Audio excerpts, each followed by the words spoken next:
Joshua Cribbs turns disaster into a score! Ugly, misformed little creature who has no purpose here, no meaning. I am a human being. Washed it down with 1 beer, 2 beers, 3 beers, a shot of whiskey, a margarita, and a Bloody Mary. And I said, Stone Cold, why have one when you can have them both? Swung in and drilled! Deep right center! Away back! Gone for Tony! Irving and Curry, one-on-one. Irving puts it up. It's good! Kyrie Irving from downtown! Senator Hillary Rodham Clinton? Awful. How is she awful? Hates freedom. And now, Any Given Podcast with your hosts, Brendan Ward and Ethan Simpson. Iguodala to Curry, back to Iguodala, up for the layup! Oh, blocked by James! LeBron James with the rejection. Hello and welcome back to another fantastic episode of Any Given Podcast. I'm one of your co-hosts, Ethan Simpson, sitting across the interweb from my main man, Brendan Ward. And let me tell you what, we have another fantastic episode. I sound like a broken record there. It's just the way it goes sometimes, man. You got to intro the show that you give people what they listen to every single week. Might as well. Absolutely, and it is a fantastic episode we have here because we are covering not only preseason NFL, we are covering the offseason of the NBA and what's going on in the final stretch of the MLB.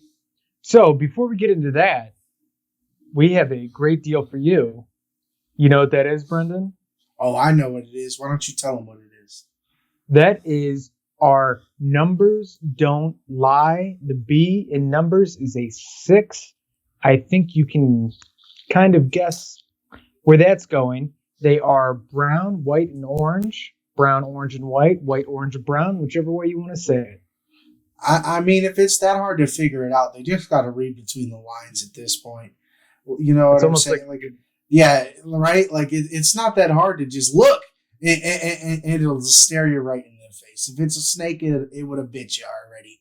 You know what I'm saying? Where can they get these amazing Numbers Don't Lie shirts that we all love? You can get these Numbers Don't Lie shirts at KentStagePosters.com. If that's a little too hard for you to remember, take a screenshot. It's right there.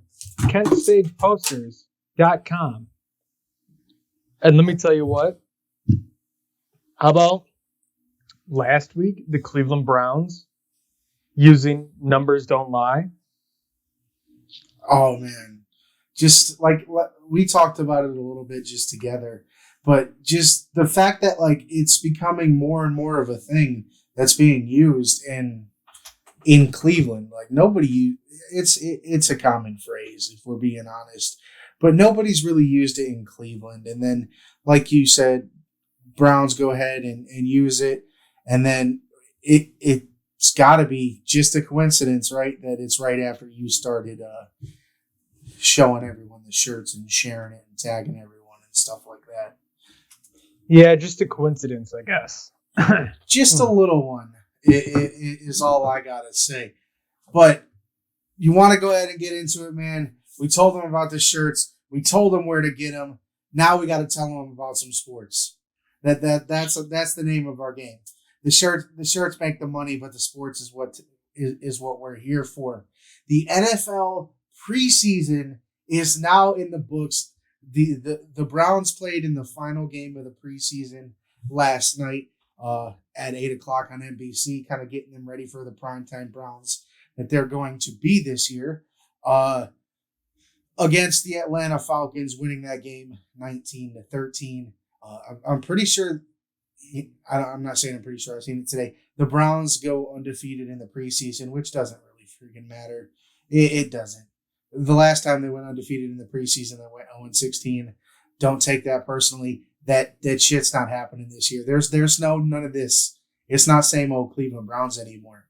It's none of this. There's no be worried, man. Kevin Stefanski and Drew Berry's got their shit together. They got that ship running in the right direction. Browns are gonna have a hell of a season this year. Preseason is in the books. Really, the only true thing to note about the Browns injury-wise is Jacob Phillips tearing his Achilles in practice. Will not play for the majority of this season. May be able to come back later in the year, January, late December, January, February, if it so chooses to go that long for the Cleveland Browns, which I will pray every night that it does, because that would be awesome. But really, the next thing to note for them, roster cuts Tuesday at 4. I thought it was actually Monday night, which we're recording right Monday night. So Tuesday at 4 is when they need to make the cuts. Right now, they've already made some surprising ones to me. JoJo Natson is a guy that I thought was going to make the team as a specialist. I think they really wanted him to make the team as well, to give Donovan Peoples-Jones a spell from doing that. I think they really want to make Donovan Peoples-Jones a feature part of their offense and not have him return kicks too much, kind of like what Dallas did with Dez after they realized he could be a top-flight receiver. Yeah, that one was. There's some of these in here are surprising, because some of these cuts, these guys aren't rookies or trying to make the squad. They've been on the team. So, I was looking forward to JoJo, but if there's not a spot on the team for him, then there's not a spot. And do you want to take up a practice squad spot to hold him up there when you could potentially get maybe an undrafted free agent, somebody who's sitting around that you could bring in, have them sit there, and God forbid anything happens to any wide receiver, they just bring him up, bump him up? Oh, yeah. I truly understand it, man. Like, I get why JoJo's not on the team. This team's too talented for us to talk about a guy who would have been the 8th wide receiver in the room as being surprising. To me, it for JoJo, his only way onto the team was excellent kick returning, excellent punt returning, and I think we showed that we have 4 or 5 guys that could do that. So that's that. The thing that surprised me is the next one, though. The biggest one, I guess, that surprised me is the next one. Sheldrick Redwine getting cut. And I guess once you take a look at it a little closer, it's not really that surprising, considering you signed John Johnson. Ronnie Harrison was your other guy starting. Richard LeCount has had a very good preseason, and you're going to go with the rookie you drafted over a guy who's been around for a couple years who really hasn't played himself into significant playing time. So it's just, he's young. He's only headed into the 3rd year of his career, and they've already decided no, Sheldrick Redwine is not a guy we can keep around on our roster. And I think he's shown the ability to make some good plays, but when it counts the most, he just hasn't been there. If you look back to 2019, that disaster, Sheldrick, even though he was a rookie, was responsible for a lot of deep coverage mishaps and stuff like that. And he really hasn't proven to be better than that player yet. Yeah, absolutely. I wouldn't say it was surprising when I saw that he got cut. It was just, they could have at least tried to trade him for a 6th round or 7th round. Yeah, I get what you're saying, because it's probably true, right? I think this is one of the few guys you cut that you probably could have gotten something out of if you tried, just because of his age. Are you surprised by Kyle Lauletta not making the team and the Browns only going with 2 quarterbacks for the year? No, I'm not. And there's 2 reasons why I'm not. This kind of seems what Stefanski has been like since he's been in Cleveland. He likes the 2 quarterback offense. I am surprised they didn't send him down to the practice squad though, to kind of hold on to him. I thought he played pretty decently in the 3 games because he's seen a lot of action, right? He's definitely their leading passer in the preseason. So I thought he played well. I won't say well because it's hard to play well. But I thought he played decent enough to, like you said, make the practice squad. But if they weren't keeping 3, he gets cut. I would say that they're going to sign another guy to the practice squad, maybe somebody they know. Maybe a Garrett Gilbert if he gets cut in Dallas, or somebody that's just been here before. Kyle Lauletta just wasn't their cup of tea, I guess. Jordan Franks had a hell of a game last night, but I'm not really. This one for me was like, yeah, that makes sense. Yeah, with all the tight ends we already have, I was seeing these tight ends and everything that were coming up, and there's no way that they're going to take them over Hooper or take them over. Why am I blanking right now? Wow. Yeah, Bryant or Njoku? Yes, both of those. Thank you. Yeah. I blanked for a second. But yeah, he looked decent going up against his brother. That was kind of a fun game to watch. Interesting storyline. In what otherwise was really a meaningless game, right?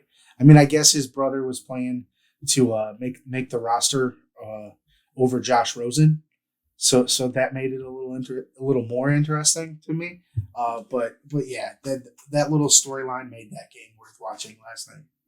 Yeah, it's got to be a bad week in the Franks house. I mean, if they both get cut, it'd be a tough week in the Franks house. Absolutely, yeah. I mean, the next one as well, Kyle Markway. If I'm being honest, I don't even know who he is. And it's because he's a tight end. You already alluded to, the Browns have 3 guys that could certifiably be starters on any other team. Mm-hmm. There, give or take a few. There's obviously some premier tight ends. Not many people are starting over Darren Waller in Las Vegas, or Gronk's not even the starter in Tampa Bay. So Tampa Bay's two tight ends. But they have 3 guys that are starters in the NFL, and then a 4th guy who's been around here for quite a while. I'm not sure they were keeping more than 4 tight ends, especially if they want to keep a fullback, which might be the case. They might end up keeping 2 because they both played well. And then Marvin Wilson, a rookie defensive tackle. I was reading a little bit about this kid. The Browns actually paid him more money to come there. They outbid a bunch of other teams for Marvin Wilson to come there and then end up cutting him. I mean, hey, at least he got paid. Yeah, payday for him is all that matters. You know what I'm saying? And then Curtis Weaver, another defensive end I thought played well in the preseason, gets cut. Those 2 defensive end spots are kind of locked up, and then you got 1 or 2, maybe 3 people behind them that are going to be able to fill those spots. Considering Myles Garrett, when healthy, is going to play 95% of the snaps. Yeah, Weaver went to the waivers. I don't know why that's so funny, bro. It rhymes. It rhymes. So the one surprising thing for me is the next person that got cut. That's the one that truly surprised me. I thought so. And right, because a premier guy last year for them, I felt like when Myles Garrett was out the rest of the year, when Myles Garrett was out during COVID and Olivier Vernon wasn't playing, Porter Gustin was really a guy that stepped in and made plays and has continued to make plays on the field in random moments. So for this guy to go, I get it. That was the one where I was like, whoa, okay. Yeah. That's kind of weird. He's like he's a bench player, obviously a second string man, but I mean, he was solid. Yeah. Almost every single game I saw him playing. I mean, you go through this whole list, he's the only guy I feel like that has played a significant amount of time on the field in a regular season game. So it's definitely, when I ran across that one, where going through this list, I was a little lost. I was like, oh, okay, that makes sense. That doesn't make sense. That doesn't, because I guess Malik McDowell will probably make the team, and then which is, I mean, good. And then are they saving a spot for Takk McKinley, who just returned to the team after missing like 3 weeks, for what we don't know outside of the facility. Media members don't know. Nobody knows outside of the facility why Takk McKinley was MIA for the time being. All we know is the Cleveland Browns have said that they continue to support him, but which also means that it seems like they're saving him a spot if they do so. Porter Gustin seems to be the casualty of that war. Cameron Malvo and Tigray Scales round out what I saw of the cuts. Both really relatively no-name guys. Tigray Scales, they cut today, just signed him over the weekend pretty much. So he was pretty much a body for the game for them. And that's really what there is to note about the Browns. Kansas City in less than 2 weeks, 13 days to be exact, 4:30. Time to put it to work. The Browns want to be AFC contenders. No better team to go through than number one. Absolutely. And I mean, as much as I'd like to argue it, they're undoubtedly number one in the AFC. Yeah, I mean, say start at the top. Why not? Exactly. Why not? But like I said a couple weeks ago, an 0-1 start doesn't mean the end for the Browns, because you are playing the two-time defending AFC champions. Why not? But exactly, why not? Go beat them. Yeah, can't get any harder than this. Yeah, you go beat them. What else is there, right? We did that in week 1. You should be confident the rest of the year you can kick everybody else. You should walk in feeling like you are unbeatable after you win week 1 like that, is all I got to say. Don't do that, because then you underestimate teams.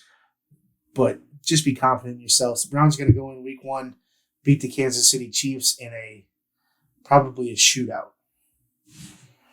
Oh, most definitely. It's going to be just like the divisional round, and hopefully there's no illegal hits that aren't called or anything like that. I hope Nick Chubb runs that dude over, because that cat's still on the team. I know. Speaking of Nick Chubb, you see he was at Heinen's today launching his cereal. Yes, I did. Yeah, that's pretty cool. Chubb Crunch, check it out at Heinen's in the Cleveland area. I think you need a membership for it. I don't know. Never. My buddy used to work at Heinen's, but I've never really shopped at Heinen's.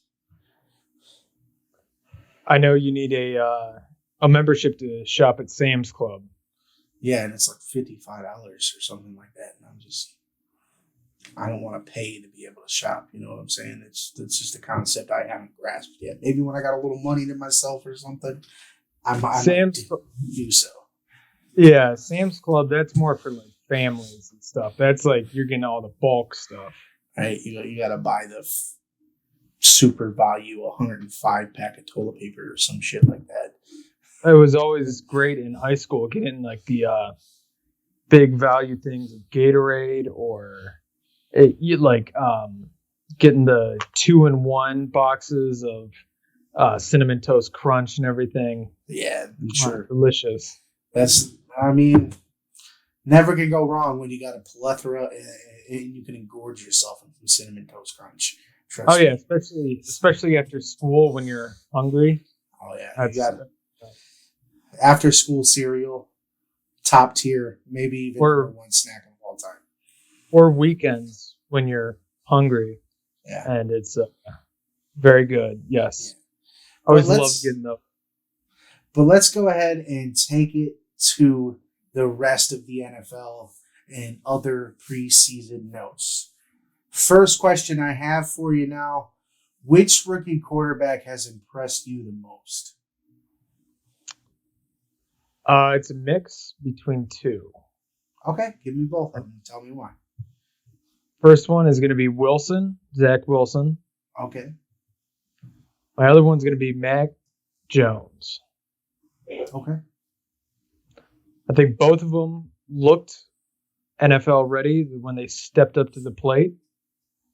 Obviously, they had a little bit of the rookie heebie-jeebies, but other than that, they seem to be on point. Granted, obviously some throws and some passes and whatnot weren't NFL ready, but what do you expect? Especially with Zach Wilson, who knows he's just going to be tossed right in there. He's starting game one. Yeah. He's the only one. Well, Lawrence is now, but we'll get into that in a minute.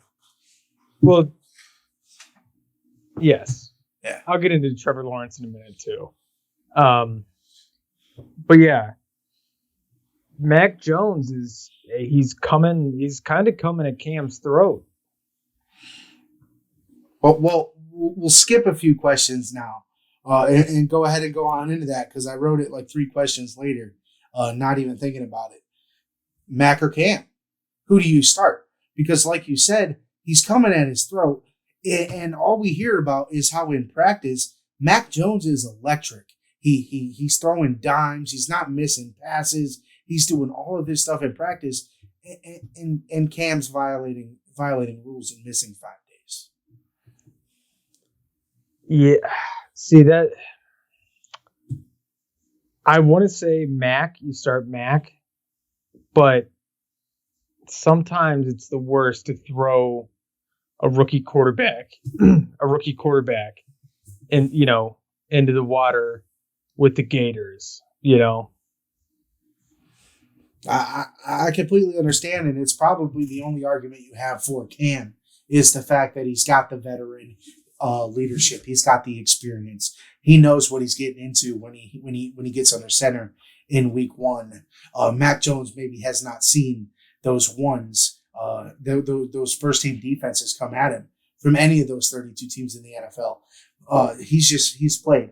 To answer the first question for myself, the biggest surprises to me have been, to steal from you, Mac Jones, because I wasn't sure he was an NFL quarterback at all, and I think he's proved me pretty wrong already. And then the other one for me is Trey Lance. I didn't really think he'd be that good.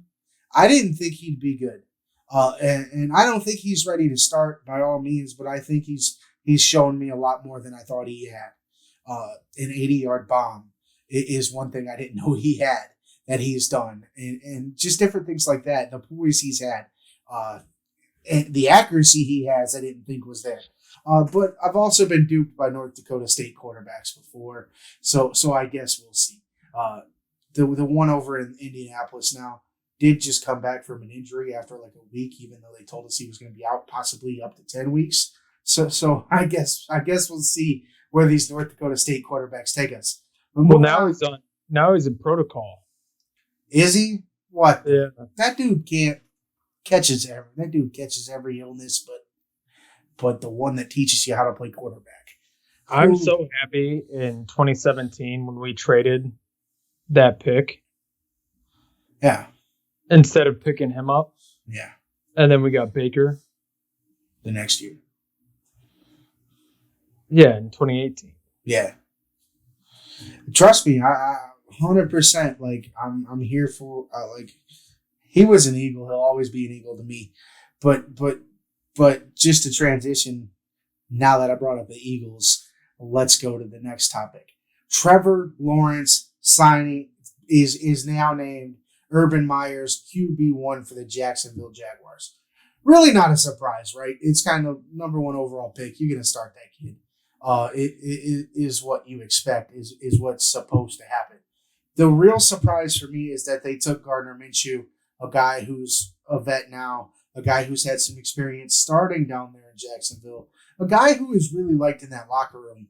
And immediately after naming Trevor Lawrence the number 1 quarterback, we're like, you know what, Gardner? Take your ass to Philadelphia. for a 6th round pick. That's the surprise to me in